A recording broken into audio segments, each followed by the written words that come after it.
Now, have you ever had your mobile phone stolen? Well, for many of us, the answer is yes, because mobile phone theft is soaring worldwide and phone companies are under growing pressure to address the issue. Well, with me now is our news reporter Anne-Marie Tomchak to talk us through this. Anne-Marie, how big a problem is mobile phone theft? It seems to be a huge problem and it's growing. I've been looking at some of the statistics in the US and the UK. And just to bring a little bit of context of how bad it is, 1 in 3 robberies across the US are mobile phone related robberies, 40% of street crime in New York, and 10,000 handsets in London are stolen every month. So that's a huge, huge number. And I'm sure it's not just the US and the UK that have this problem. Now, there are lots of measures, lots of pressure being put on some of the smartphone companies to actually tackle the issue. In London, the Mayor of London, Boris Johnson, has written to the heads of a lot of the smartphone companies asking them to take responsibility and take action. And in the US, a group has formed. It's a coalition of politicians, police, consumer groups.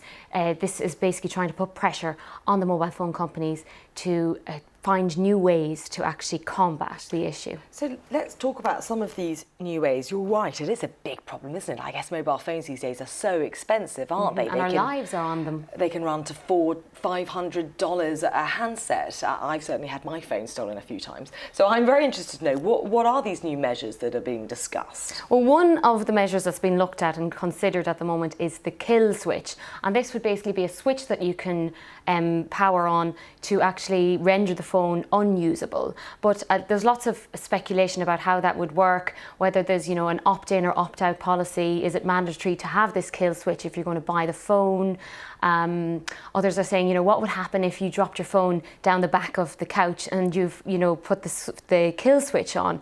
Can you undo it? So lots of questions still being asked. And also this kill switch isn't an option yet. It's something that mobile phone companies are testing in the States at the moment and looking at as a possible alternative in the future.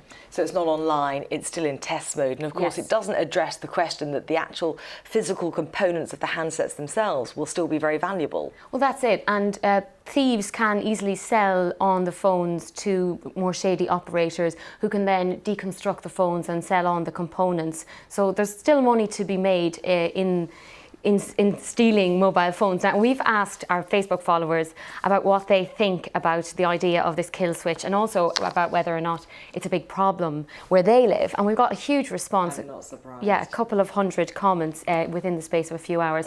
Diego Cubillos in Colombia, he says, it's a big problem where I live. A lot of people have been killed when robbers were stealing their phones. We really need a solution for this problem.